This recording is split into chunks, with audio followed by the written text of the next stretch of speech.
Have you ever accepted a simple dinner invitation that seemed harmless, only to realize it was a trap carefully staged for weeks? A weeknight family dinner. The polished wooden table, crystal glasses sparkling under the light, your parents exchanging loaded glances across the room. It all looks warm, familiar, until you sense the chill of something darker hiding beneath the surface. That was exactly how Claire Monroe, a young woman from Chicago, felt when she sat down in her childhood dining room. Just minutes later, her father slid a thick bank folder across the table. And right there, in bold letters, it read, Co-Signer Agreement, loan amount in 60 zallos and no explanation, no warning, no chance to prepare. In an instant, Claire found herself cornered by her own family, at the very table where she had grown up. Her mother's voice trembled as she repeated the old refrain, "Family helps family." Her brother Daniel leaned back casually and added, almost rehearsed, "The bank just needs someone with a strong credit score. And that person is you." It was all a performance. From her mother's pearl necklace, only worn on special occasions, to the bank appointment that had already been scheduled in advance. Every detail carefully planned to box her in. But what shocked Claire even more was what she discovered later. Someone had secretly accessed her company's HR portal to look up the exact amount of her bonus. And buried in the family group chat was a chilling message, "Dinner plan confirmed. She won't see it coming." Can you imagine that? An entire dinner, an entire gathering of loved ones, just to turn one daughter into a signature, a safety net, a fix for someone else's mistakes. And when she refused, the pressure only escalated. Aunts, uncles, even the family pastor, and eventually, her own coworkers were dragged in as weapons of guilt. This isn't just a story about money, it's a story about manipulation. About how the word family can sometimes be twisted into a weapon, wielded to force you to sacrifice your future. And most importantly, it's the story of how one woman finally stood up, broke free from the toxic cycle, and for the first time in her life, spoke the one word her family never expected to hear, "No." I sat there, staring at the stack of loan papers, when old memories came flooding back. Memories of a child who had long grown used to being pushed to the sidelines. When Daniel was little, every evening felt like a performance staged just for him. Mom and Dad would rush him off to the high school basketball court, waving flags, shouting his name. They wore T-shirts with his jersey number on them, as if he were already a rising NBA star in our backyard. And me, I sat hunched in the public library. No cheers, no banners. Just the buzz of fluorescent lights and the musty smell of old paper. My companions were textbooks, advanced practice sheets, and the scratch of my pen across a silent page. I lost count of how many times I lifted my head from the books, gazing through foggy windows, hearing the roar of the crowd echoing from the gym down the street. Every shout felt like a knife, reminding me that I had no place there. The library was my arena. Daniel had the entire school behind him. People called him the pride of the Monroe family. And me? I was just the daughter who learned to take care of herself and not bother anyone. Years later, when I earned my master's degree, it poured rain across Chicago. I walked across the graduation stage in an oversized black gown, heart racing as they called my name. I searched the crowd, desperate for a glimpse of my parents. The family section sat empty. No wave, no cheer, not even a camera flash. I stepped down into applause that belonged to other people's moms and dads, and my chest felt like stone. It couldn't have been more different from the day Daniel graduated high school. That day, they hired a small fireworks display, pitched a giant tent in the backyard, invited the entire neighborhood for a block party. Neighbors laughed, adults clinked glasses, kids ran barefoot through the grass. Daniel stood in the center of it all like a crowned king. I still remember Mom in her floral dress, holding him in a proud embrace, tears streaming down her cheeks like he had conquered the world. I wore my cap and gown too that day. But instead of standing beside him, I carried trays of food to the guests. No one asked me how I was doing. No one cared how tired I was. No one asked what I dreamed about. And so, when I defended my thesis, I walked home alone to a tiny apartment I paid for with part-time jobs. I opened the door, set my diploma on the table, and was greeted by silence. No crowd, no party, no fireworks, just me. I bought myself a old donut from the corner grocery store, sat under the weak yellow glow of the lamp, and chewed every bite that was equal parts sweet and bitter. That was my graduation party, a stale donut that cost 99 cents. And if you ask me what memory has stayed with me the most, it isn't the loneliness of the library or the icy rain on commencement day. It's the taste of that cheap donut, the sweetness nobody shared with me, the sweetness I had to buy myself, eat by myself, and convince myself was enough to replace the warmth of an embrace I never received. I snapped back to the present. The kitchen was still brightly lit, the smell of roasted meat hanging in the air, but the warmth had vanished. This wasn't dinner anymore. It was a courtroom. The folder still lay open on the table, the numbers screaming at me $60,000. Not my loan, yet somehow tied to my name. My father, Robert Monroe, adjusted his gleaming retirement watch, his voice sharp and commanding, the same tone he used back when I missed curfew. This is what family does for each other. I looked up, caught his stern eyes. It wasn't a request. It was an order. Daniel, my brother, finally set his phone aside.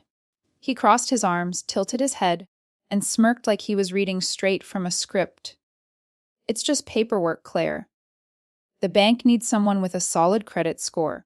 And no one in this family has a cleaner record than you. He said it like a compliment. But every word landed like a verdict. My good credit wasn't a gift from them. It was the result of years I spent grinding through jobs, paying off debts, surviving without their help. And now, that hard-earned stability had become the excuse to chain me down. My mother, Elaine, clutched my hand, eyes shimmering with rehearsed tears, her voice quivering like she was in a stage play.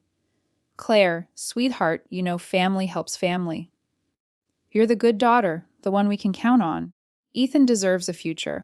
I turned toward Ethan, my 9-year-old nephew, innocently arranging green beans on his plate in the shape of a little house. He had no idea he'd been turned into a pawn in this emotional game. The room grew heavy, suffocating. I could hear the tick of the wall clock, each beat pressing down like a countdown. Memories surged. Nights I stayed up working shifts, cramming for exams, paying off student loans with no cosigner, no safety net. Yet here they were, all together, demanding I sign away my future for Daniel, the golden child who'd been handed everything, from a graduation card to his first apartment. I swallowed hard, trying to steady my voice. I need time to think. Daniel's jaw tightened. His voice dropped, sharp and impatient. We already scheduled the bank meeting. Thursday, 2 days from now. Thursday. I blurted, pulse pounding. That's in 2 days. My mother jumped in instantly, her hand patting my shoulder, as if I were the ungrateful one. Claire, after everything we've done for you, you're really hesitating. I almost laughed. Everything they'd done for me. Who paid my tuition? Who stood beside me when I drowned in $60,000 of student debt? No one. I carried it alone. Every cent. My father leaned forward, voice lower but weighted like an iron chain. This is duty. This is family. You don't walk away. Under the table, my hands trembled. But in my mind, I heard my grandmother's whisper from years ago, your life belongs to you first. Don't let anyone take it from you. I pushed my chair back, the scrape of wood against tile cutting through the silence. Excuse me, I need the bathroom? I walked away, leaving behind my father's burning glare, my mother's sobbing sigh, Daniel's smug disdain. The folder remained on the table, wide open, like a trap waiting for me to crawl back into. In the bathroom mirror, I saw my reflection, tight jaw, wet eyes, breath coming fast. I gripped the sink and drew in a deep breath. This wasn't dinner anymore. This was war. And family helps family, the phrase they loved to wield, had become the most dangerous weapon of all. I sat frozen in the bathroom, breath fogging the mirror, chest rising and falling too fast. My mind spun, but then one detail cut through the chaos like a blade, the way my father had spoken about my company bonus. He had quoted the exact number, down to the last dollar, identical to the figure on my pay stub just last week. I had never told a soul, not even my closest friends. Only HR knew. So how did they? A chill ran straight down my spine. I fumbled for my phone, pulled up the company app. On the screen, the system log glowed back at me. Account access 60:42 p.m. Tuesday. Right before dinner started and the IP address, completely foreign. Not one of my devices. Someone had broken in, combed through my account, inspected every detail of my bonus. I scrolled further, heart pounding. It wasn't just my balance. They had opened the bonus details tab, the one reserved for HR or IT only. My fingers shook, but anger began to replace fear. Who else could do this but someone with inside help? Someone they trusted. And then it hit me. Lisa Moore, the daughter of my mother's best friend. She worked in IT security. I remembered overhearing my mom once bragging, almost casually, "Lisa can look up little things for me now and then." At the time, I brushed it off. Now, the entire picture came into focus, a hidden alliance, carefully plotted to lure me into their trap. Heat flushed through me, stealing my breath. I opened the family group chat I had muted months ago. My thumb scrolled back through weeks of silence, until I found it. Short, cold, unapologetic lines of text. Daniel, she just got her bonus. Mom, confirmed. Amount matches. Dinner still on. Dad, schedule the bank for Thursday. She won't suspect a thing. Daniel, perfect. She'll never see it coming. My grip tightened on the edge of the sink. My chest clenched. This wasn't a misunderstanding. This wasn't a miscommunication. This was an ambush. A scripted performance. And I was the only one not given the script. And Ethan, my 9-year-old nephew, was nothing more than a pawn, a child turned into a bargaining chip to justify their demands. I raised my eyes to the mirror again. My face was pale, eyes swollen, but beneath the tears burned something new: resolve. The truth is always a weapon. And tonight, I had found mine. My phone buzzed in my hand.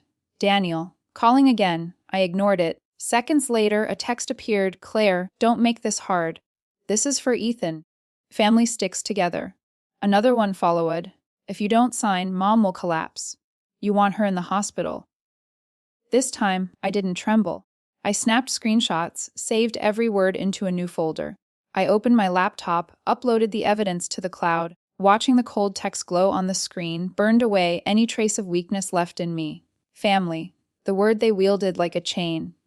On my screen, it now looked hollow, an empty command stripped of meaning. And in that moment, I knew. The game had shifted. I wasn't their pawn anymore. I was holding the pieces. The next morning, I walked into the office with a strange heaviness in my chest. The glass tower in downtown Chicago gleamed as usual, but something felt different. I forced myself to take a deep breath, telling myself it was just another ordinary workday. But as I passed through the lobby and into the bullpen, I caught the glances. A couple of coworkers looked my way, whispered under their breath, then fell silent as I came closer. My gut told me something had already happened. I barely sat down at my desk before the inbox pinged. A new message from HR. The subject line made my heart sink. Concern about your well-being, please confirm. I clicked it open, and each word cut like a blade. Claire, we've received a phone call from a family member. They expressed concerns about your mental health, claiming you may be in crisis and that it could affect your work. Please respond immediately to confirm you're okay. My hand shook on the mouse. A phone call. From who? I didn't need to ask. I already knew. This was the next move. If they couldn't trap me at home, they would drag me down here, into my workplace. The desk phone rang suddenly, jolting me. The display showed the company operator. I picked it up. The receptionist's voice was hesitant.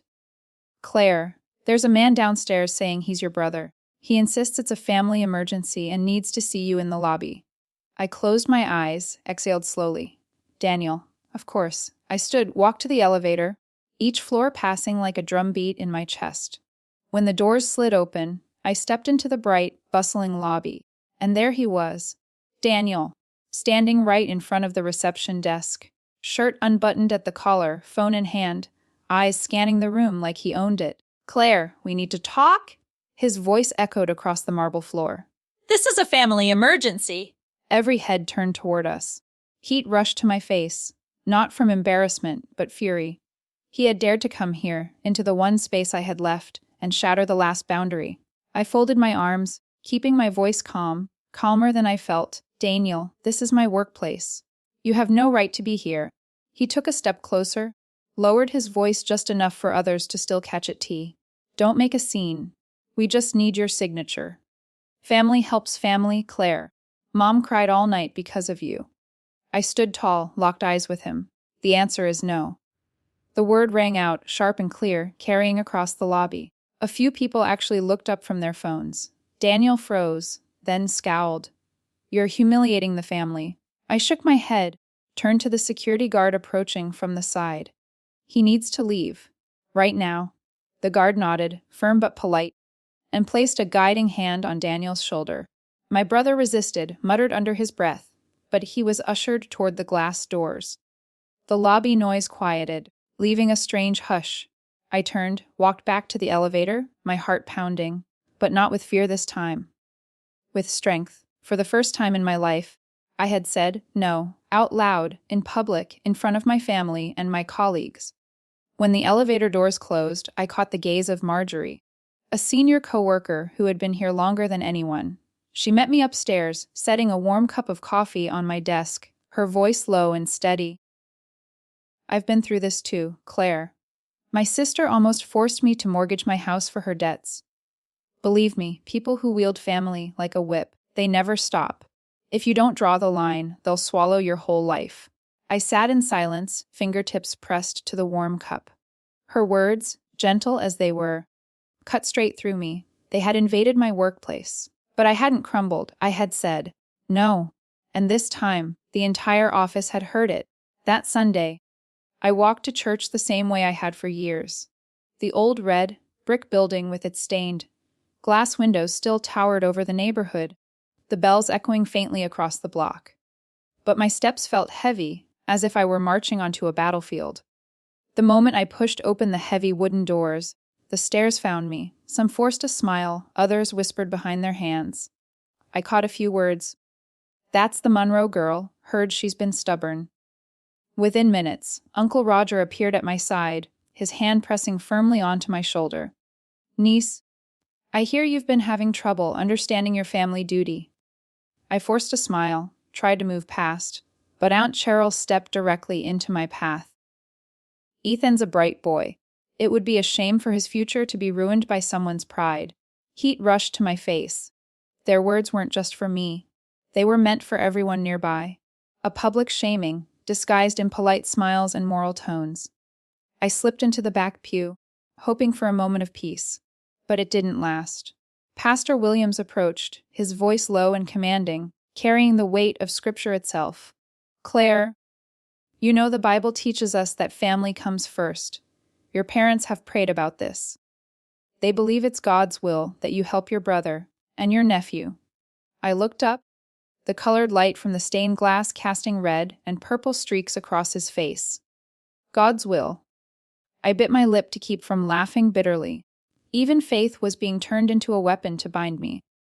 During coffee hour, I tried to slip toward the door, but one relative after another intercepted me. Cousin Stephanie, who worked at the bank, shook her head with a rehearsed sigh. Claire, it's simple. One signature, and everything is resolved. Why are you making this difficult? I wanted to scream, because it's my money. My future? But the words stuck in my throat. I stayed silent, walking through the gauntlet of whispers. By the time I reached the parking lot, my hand was clamped around my keys, heart racing. That's when I saw it. A white sheet tucked beneath my windshield wiper. I pulled it free.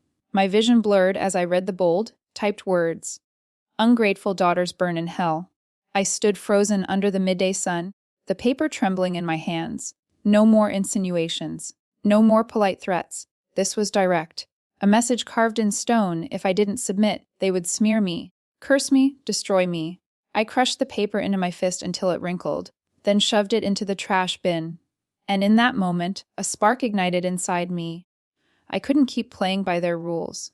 If they wanted to weaponize the community, I would need something stronger. Truth. I slid into my car, hands still trembling, but my eyes sharper than ever. I no longer felt like the cornered daughter. I was gathering proof, piece by piece. And when the time came, I wouldn't just defend myself. I would flip the entire game. That Monday, the Chicago sky hung gray, a fine mist drifting like cold breath in the air. I walked into the office building with a weight heavy as stone in my chest. I knew my family wasn't finished. And I was right. Barely an hour after I powered up my computer, the desk phone rang.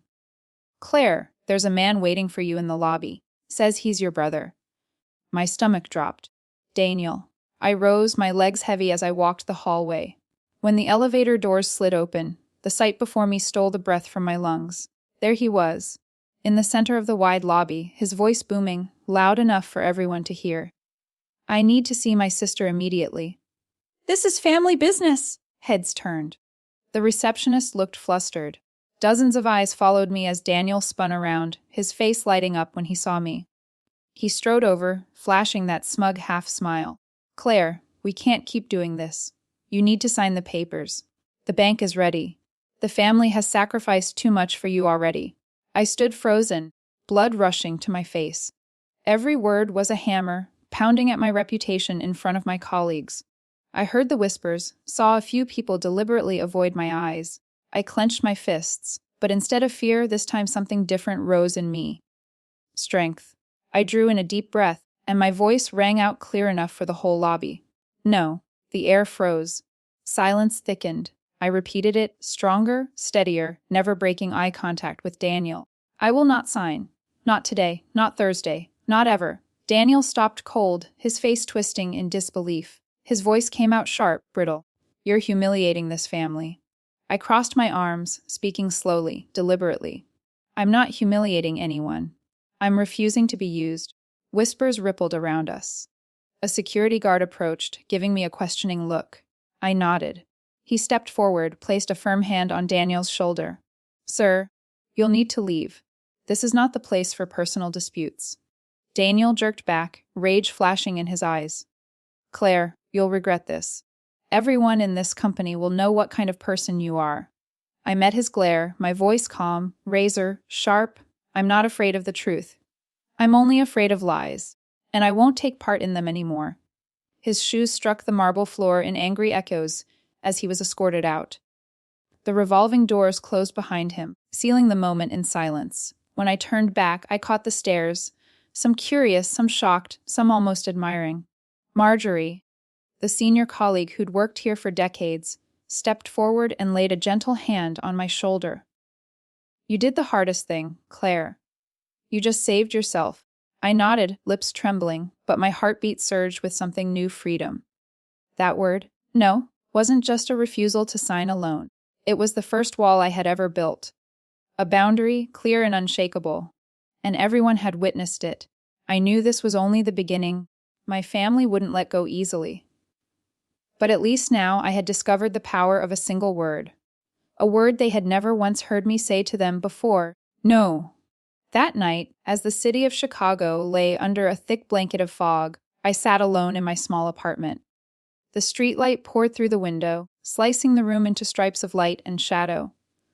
On the table, the stack of documents I had collected sat quietly, like evidence waiting for its day in court. I knew my family wouldn't stop. My no had enraged them. And the real battle was only beginning. I opened my laptop, logging into the company's internal portal. A headline flashed across the screen: San Diego branch expansion opportunity. Internal candidates encouraged to apply. My heart pounded. San Diego, 3,000 miles away. A different world. A place where no one knew the Monroe family. A place where no one could pound on my door demanding obligations. My fingers flew across the keys. I read the job description carefully. Perfect. Exactly my field, my experience. And there it was in bold: internal candidates preferred. I bit my lip, then pressed apply. The soft ping of confirmation echoed through the room, and I trembled. One click, and a door had opened. A way out. The plan began to form, crisp and clear. I grabbed a small notebook and wrote each step in neat lines. Back up every piece of evidence of their manipulation. Move my savings into a separate account. Buy a one-way ticket. Arrange temporary housing in San Diego. Say nothing until the moment I'm gone. I started immediately. The bank app lit up, numbers shifting on the screen. I transferred every cent into a new sub-account, one only I could access. I called another bank, opened an account in California. The calm voice of the clerk on the other end made me feel an odd sense of relief. Then came the next step. I opened a new browser tab. Plane tickets. One way. Chicago to San Diego. I picked a red-eye flight midweek, the kind no one would notice. My finger hovered for a second, then clicked. The confirmation email arrived instantly. Your one-way ticket. I exhaled. It wasn't just a ticket. It was escape. I began to pack, drawer by drawer. Essentials only. My laptop, work documents, a few clothes. The rest I left behind. I didn't want to carry the weight of old memories. Each zip of the suitcase felt like stitching shut an old wound. Before bed, I looked around the apartment. Once, it had been the symbol of my independence. But it was also where I collapsed too many nights, worn down by relentless phone calls and endless guilt. Tomorrow, it would just be an empty room, not a home. I lay down, the moonlight slipping through the blinds, brushing my face with a pale glow. In my mind, I heard my grandmother's voice, "Your life belongs to you first." I closed my eyes, and for the first time in months I slept deeply. No pounding on the door, no nightmares of contracts waiting for my signature. When morning came, something was different. Freedom hadn't arrived yet, but I could smell it in the air, like the salt of an ocean breeze drifting from the California coast. All I had to do was stay silent, hold steady for just a few more days, and then my life would turn a page. This time I would be the one holding the pen. 2 days later, I sat in my apartment, the glow of my laptop lighting my face. The ticket to San Diego was already booked. My suitcase stood in the corner, silent witness to my escape plan. But I knew leaving wasn't enough. My family wouldn't stop. They'd keep calling. They'd keep spinning the same story, the ungrateful daughter, and spread it everywhere from the church pews to the neighbors, maybe even to my coworkers. And if I stayed silent, their story would become the truth. I opened a folder I'd been building for weeks. Screenshots of messages, the illegal login to my company account, the HR email confirming the slanderous phone call. Piece by piece, I dragged them into one master document, each with dates, times, and names attached. Evidence doesn't lie. On the email screen, I typed the subject line, "What really happened? The truth from Claire Monroe." I took a breath and entered the recipients, my entire extended family. The cousins, the uncles, the aunts, every relative who'd only ever heard one side. I knew this email would explode like a grenade. But better an explosion than living forever as their scapegoat. I began to write, "Dear family, I know you've heard the story, that I refused to help Daniel, that I've broken my parents' hearts, that I've turned my back on duty. I'm not surprised. Those lines were rehearsed long before tonight. But here is the truth." I attached the screenshots. The family group chat where Daniel and my mother plotted around my bonus confirmed the dinner trap. Underneath, I added, "These are their own words, not mine." Then I dropped in the system log from my company's portal. Clear evidence of an unauthorized login, right before dinner. "Ask yourselves who allowed this," I wrote. "Ask why my financial information was stolen." I laid it all bare, the call to HR, Daniel's ambush in my office lobby, every detail, no spin. Just light on what they tried to keep in shadows. Finally, I wrote, "I am not refusing to help Ethan. I am refusing to be a victim again. If anyone truly cares about him, the responsibility belongs to his parents, not me. I paid off $60,000 of student debt on my own, without a single co-signer from this family. Believe whatever story you want, but I will no longer stay silent. This is mine to tell." I read it one last time, then hit send. The soft chime of email sent echoed like a battle horn of freedom. That evening, my phone rang.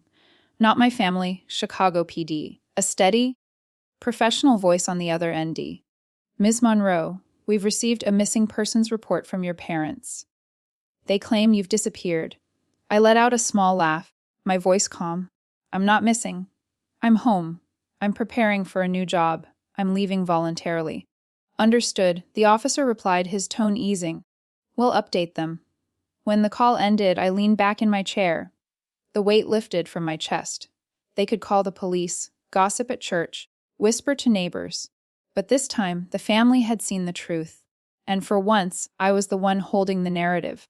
That night, I turned off every notification, stretched out on the couch. The city outside roared as always, But inside me was rare, steady quiet. I had struck back. I had reclaimed my voice. And tomorrow, my flight would take off. That evening, I sat in front of my laptop, the small apartment bathed in the soft glow of a single lamp. The suitcase was ready, the plane ticket waiting in my email. But I knew I couldn't just disappear. If I left in silence, my family would twist my absence into another story. Their story, the one they had always used to smear me. If I wanted freedom, I had to face them. At exactly 7 o'clock, the screen lit up. One by one, familiar faces appeared in little squares.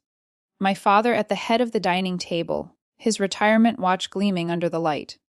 My mother beside him, eyes red, but I knew her tears by now, part of a performance well rehearsed. Daniel and his wife, Kelly, filled the next frame, with Ethan's small figure blurred in the background. Beside them sat Pastor Williams, then Uncle Roger, Aunt Cheryl, even Cousin Stephanie, the banker. A full-scale family tribunal. My father cleared his throat, his voice carrying the same authority as a command drumbeat. Claire, we are here tonight because everyone is concerned about your behavior. You've turned your back on family, you've hurt your mother, and you've refused your responsibilities. I lifted my head, voice steady but firm. No. We're here tonight because I've prepared my words. And this time, you will listen. Faces flickered with surprise. I pressed share screen. The first slide appeared a screenshot of the family group chat. The words plain for everyone to see. Dinner plan confirmed. She won't see it coming. Gasps and murmurs filled the air. My mother stammered. Claire? That was we were only talking about Ethan's future. I clicked to the next slide, the log of an unauthorized login to my company account, the strange IP address, the exact time before the dinner, and this. Who asked Lisa Moore to break into the system and check my salary and bonus? Who gave permission to violate my privacy? My father's face stiffened. Daniel sneered. You're blowing this out of proportion. It was just a way to be sure. I cut him off, my tone sharp as icy. A way to be sure I had enough money to cover your gambling debts, right, Daniel? Then I played the recording. Daniel's voice rang out, arrogant, undeniable. Once she signs, I'll pay off my debts first. Mason's college can wait. The room fell into dead silence.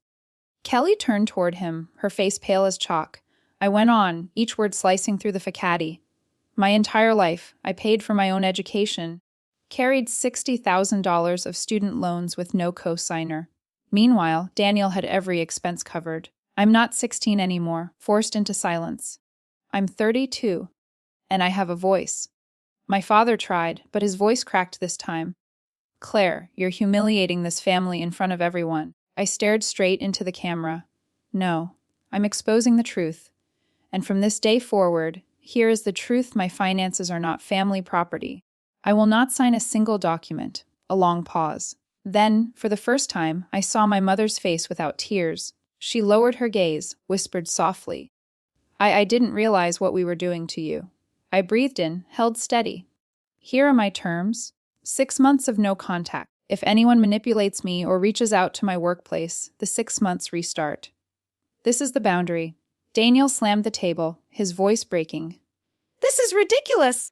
You owe this family, Claire! I cut him off with the one word they feared most. I owe no one.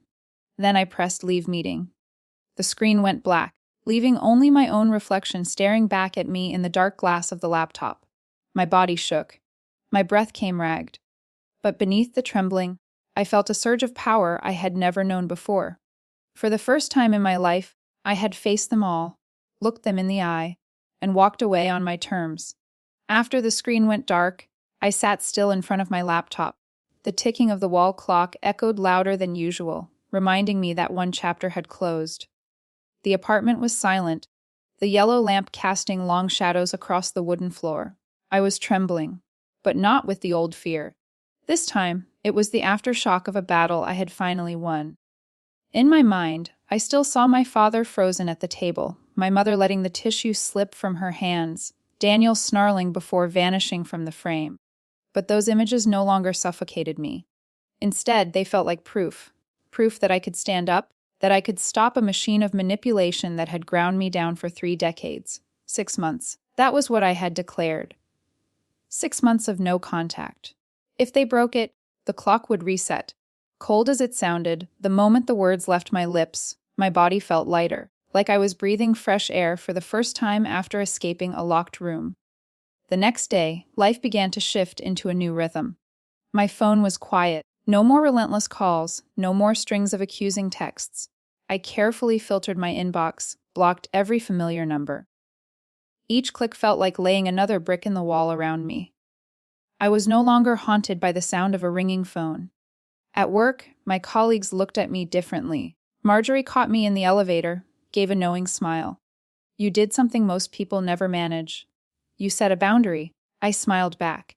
And for once, there was peace in that smile. That weekend, I walked along the shore of Lake Michigan. The wind whipped my hair, the water glittered in the late afternoon sun. I closed my eyes, letting the sound of the waves wash away the whispers, the judgment, the guilt.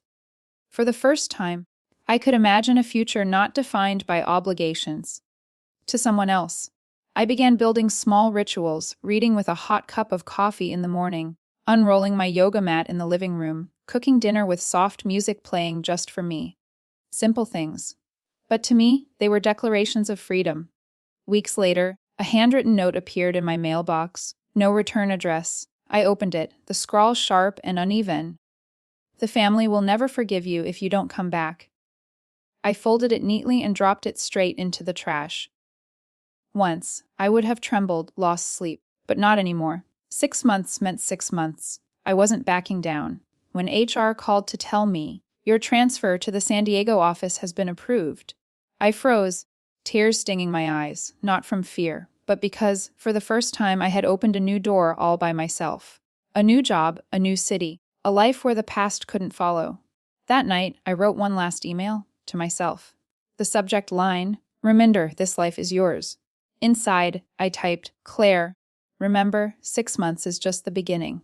This isn't time to punish anyone. This is your pause to heal, to build a life on a foundation no one can shake." I read it once, then hit send. The message popped into my inbox, "Email sent to yourself." I smiled. A small act, but it felt like sealing a vow. 6 months of silence, 6 months of freedom, 6 months to prove that I could exist without permission, without sacrificing myself for the illusion of family loyalty. And this time, I knew one thing with certainty. I was never going back. The plane touched down in San Diego on a morning of dazzling sunshine. As the cabin door opened, the warmth of the West Coast rushed in, carrying the salt of the ocean, the sweetness of bougainvillea, and the rich aroma of roasted coffee drifting from a small cafe just outside the terminal. Dragging my suitcase down the steps, I felt something strange rising inside me. Freedom had a scent. Sea breeze, flowers on the roadside, and coffee beans roasting in the sun. My new apartment was only a few blocks from the beach. It wasn't luxurious, it wasn't large, but the window opened straight to the ocean. Each morning I woke to the crash of waves and sunlight rippling across the water, and I knew I had left the shadows behind. Shadows of control, of forced family dinners, of endless, suffocating phone calls. In those first weeks, I learned a new rhythm. The San Diego office welcomed me with open arms. My coworkers didn't know my family history. They knew me only as Claire, dedicated, competent, and experienced. No more whispers behind my back. No more glances when someone said Daniel's name. In meetings, I spoke, and for the first time in my life, I was heard as an individual, not labeled. Someone's daughter. In the afternoons, I often walked the beach. Sometimes I sat in the sand, letting the tide rush over my feet. I remembered the ambush dinner, the threats, the false reports. Those things once made me tremble. But now, watching the endless surf, I smiled. My family had been like the waves, loud, relentless, violent. But in the end, every wave breaks, and the sand, the steady, patient sand, remains. That was me now. One evening, I hung my grandmother's old letter above my desk. Her handwriting still graceful, still firms. Your life belongs to you first. I look at it every day, a reminder that boundaries are not selfish. They are an act of responsibility, to myself. Sometimes, letters still came from my mother. In one, she wrote, "Claire, I never realized how much we favored Daniel. I'm sorry for putting so much weight on your shoulders." Tears slipped down my face as I read it. A late apology? But at least a sign that change was possible. As for Daniel, I heard through whispers that he was drowning in debt, losing the trust of those who once defended him. I felt no joy, no vindication, only relief that for once I wasn't being dragged down with him. I began volunteering with a financial literacy program for young women. Standing before a group of students, I told my story, not to shame my family, but to highlight a truth. If you don't learn to say no, someone will always take advantage of your lies. I watched their eyes light up, as if for the first time someone had given them permission to protect themselves. And that is the lesson I want to leave with anyone listening. Family can be a foundation, but sometimes it can also be a chain. Obligation should never be wielded as a weapon. Real love does not come with coercion. And setting boundaries doesn't mean you are cold. It means you finally learned how to love yourself first. It took me 32 years to learn that. But if I can pass it on sooner, maybe someone else won't have to endure those long nights I once did. Now, as the sun sinks into the Pacific, I close my eyes and breathe deeply. The future stretches wide before me, and I know, at last, I have rewritten the story of my life.